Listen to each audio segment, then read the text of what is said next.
Siapa sih yang nggak kenal Elon Musk? CEO Tesla yang katanya manusia masa depan, ini sering banget bikin kita geleng-geleng kepala. Entah dengan teknologi gila atau ide-ide yang sering disebut mustahil.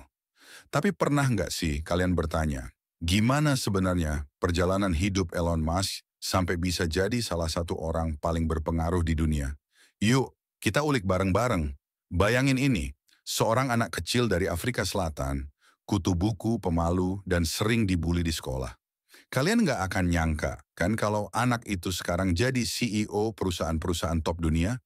Yup, Elon Musk kecil lahir pada 28 Juni 1971 di Pretoria, Afrika Selatan. Ibunya, Mai Musk, seorang model dan ahli diet, sementara ayahnya, Errol Musk, seorang insinyur.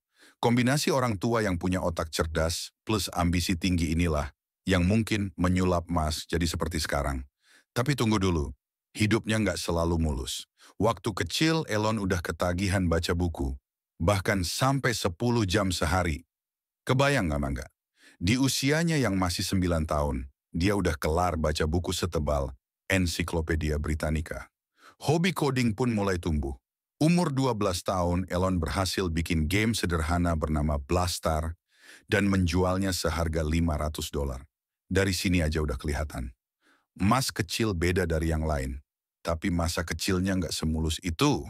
Perceraian orang tua dan perundungan di sekolah bikin Elon muda memilih fokus pada belajar dan komputer. Nah, pada usia 17 tahun, Elon pindah ke Kanada sebelum akhirnya melanjutkan pendidikan di Amerika Serikat. Kuliahnya, dia ambil 2 jurusan sekaligus, fisika dan ekonomi. Uniknya, Elon nggak mau jadi ilmuwan biasa. Dia sadar dunia butuh perubahan besar dan dia punya tekad untuk mewujudkannya. Fast forward ke masa sekarang. Perusahaan apa aja sih yang ada di genggaman Elon Musk? Nih, kita bahas satu persatu. Pertama, tentu aja ada Tesla. Elon bergabung dengan Tesla pada 2004, setahun setelah perusahaan ini berdiri. Awalnya sih banyak yang skeptis. Mobil listrik, gimana bisa bersaing sama mobil berbahan bakar bensin? Tapi lihat sekarang, Tesla jadi pionir mobil listrik dengan teknologi autopilot yang bikin dunia kagum. Terus ada SpaceX, Kim. Nah, ini nih salah satu karya Musk yang paling gila. Elon berambisi bikin manusia bisa hidup di Mars. Gila kan? Tapi faktanya, SpaceX berhasil bikin roket Falcon yang bisa digunakan kembali. Ini berarti biaya eksplorasi luar angkasa jadi jauh lebih murah.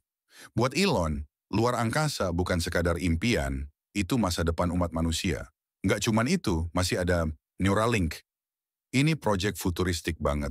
Neuralink berfokus pada penghubungan otak manusia dengan komputer. Tujuannya, mengatasi masalah neurologis dan, percaya nggak percaya, menggabungkan kecerdasan manusia dengan kecerdasan buatan, AI. Kedengeran kayak film science fiction, ya? Tapi buat Elon, ini langkah besar menuju masa depan. Oh, dan jangan lupa ada The Boring Company, perusahaan yang fokus bikin terowongan bawah tanah untuk mengatasi kemacetan. Konsepnya simple, tapi revolusioner. Bikin transportasi lebih cepat dan efisien. Tapi hidup Elon Musk bukan tanpa kontroversi. Banyak yang bilang ide-idenya terlalu gila. Ada juga yang mengkritik gaya kepemimpinannya yang keras. Tapi satu hal yang pasti, Elon selalu selangkah lebih maju dari orang lain. Dia berani berpikir beda, bahkan ketika seluruh dunia meragukannya. Sekarang coba deh bayangin hidup kita tanpa teknologi-teknologi hasil pemikiran Elon Musk. Mungkin kita nggak akan seoptimis ini soal masa depan, mobil listrik, eksplorasi Mars, atau bahkan kecerdasan buatan.